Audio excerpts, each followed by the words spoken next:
Hello, my wonderful viewers, and welcome to another episode of Betty Adams Overanalyzes. Today we're going to take a look at Chapter 7 of Doron Dororon. And this is a major chapter for the story, for the character development, for the plot advancement. We learn a lot in this story. And it shows off the skill level of the author in an interesting way. This is a very serious, very mature situation that can be handled in many different ways. And the author is seeming again to aim for a slightly younger demographic. These complex situations are resolved a little more quickly than they would in a manga aimed at an older demographic, but it still takes the time to show you that our hero is not a perfect hero and still has a ways to go.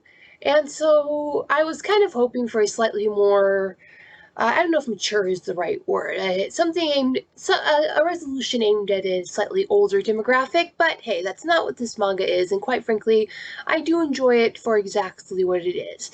It's a younger Shonen Jump manga, and the resolutions are going to be a little bit quicker and a little bit more simple than they would be in a manga aimed at the older demographic.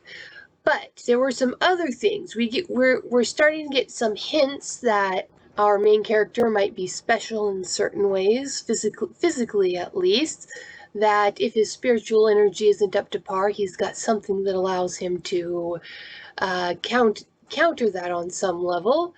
And we get a good look at the first big bad of the series, and we get a look at his motivations, which, again, it looks like the motivations of the big bad are a bit simplistic. Again, this manga is aimed at that younger generation, but for what it is, it's a really good example of its kind. Now, that's the end of the spoiler-free review. We'll be moving on to the spoiler review now. And to give you a chance to click away and not hear any spoilers, I'll tell you to go check out the links below the video for a copy of my book, Humans Are Weird, I Have the Data, and Humans Are Weird, We Took a Vote. Available on Amazon, Barnes & Noble, Walmart, Powell's Books, pretty much wherever books are sold now. So go check out the link and get yourself a book of human absurdity. Now, back to Doron Dororon Chapter 7. So, we have one furious, one enraged main character here. He's staring down at the literal monster that ate his mom in front of him. Now, there's a lot of interesting little things in this chapter, things that show bits about Dora's character. Even though he has this really impulsive attitude and behavior, you can tell he was raised right.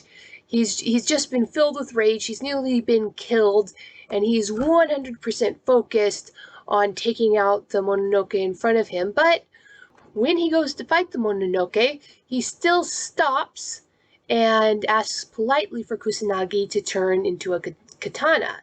So the habits of politeness, of courtesy, are ingrained in him, and it takes more than just emotional disturbance to shake those out of him. They are a habit, but that's a double-edged sword. He relies on these habits, and he doesn't think. He just trusts that his habits of politeness will get him through this, but that fails him later in the chapter. Kusanagi warns Dora again and again that this Mononoke is way more powerful than Kusanagi is, and they're going to have to be clever and use their heads to fight him. Now, Kusanagi's not backing out of this fight, but clearly Dora's not thinking. Dora's charging right ahead, flinging his entire strength against the more powerful Mononoke, and you can tell that this is putting a lot of stress, a lot of suffering on Kusanagi. Like we discussed last chapter, how much of this is just Kusanagi gritting his teeth metaphorically and bearing it? We see that his katana form is cracking from the force of Dora's blows. So yeah, I think that Kusanagi is really burning through his health here to protect humanity. Then we get an interesting little thing. In a very typical shonen manga moment, you have the main character get hit by an attack, and it does faze him, but he's able to shake it off.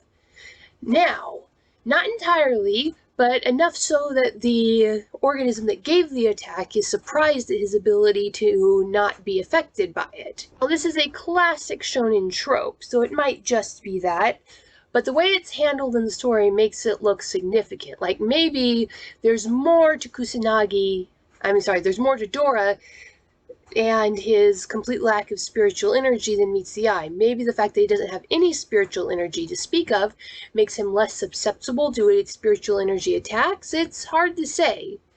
But anyway, we have Dora going all out, 100% focused on killing the Mononoke in a fit of rage-filled revenge. And Kusanagi confront him on this, and it's a well-done confrontation scene. And the story is written well enough that it does not feel forced or unnatural. It's a well-done confrontation and resolution scene before we get back to the fight. So I was happy with that. But the scene did drop another little hint about Kusanagi's past. You see, Kusanagi seems to have hang-ups about being used, which goes back to my theory that he was a minion for a larger, more powerful Mononoke in the past, and that might be what happened to Kusanagi's friend.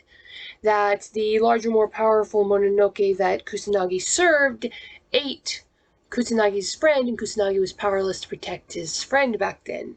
But this adds another dimension to that theoretical relationship, because it's all theoretical at this point, but perhaps the reason that Kusanagi is so dedicated to protecting humans is that he was used to hurt them in the past.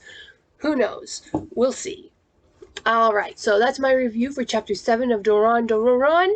What do you think? Do you think that Kusanagi has been used as a weapon in the past, a tool for revenge, or a tool to satisfy the fierce appetites of these Mononoke?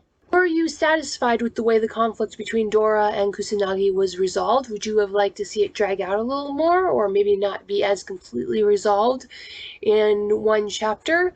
Leave a comment telling me what you think below, hit that like and subscribe button, and peace out, my wonderful viewers. Humans are weird. We took a vote, and humans are weird. I have the data.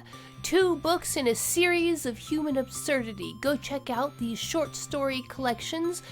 What will our little green friends think of us when we finally do make it to space? Find out the answer in 2 books of human absurdity. Humans are weird, we took a vote, and humans are weird, I have the data. Available on Amazon, Barnes & Noble, Kobo, and Google Play.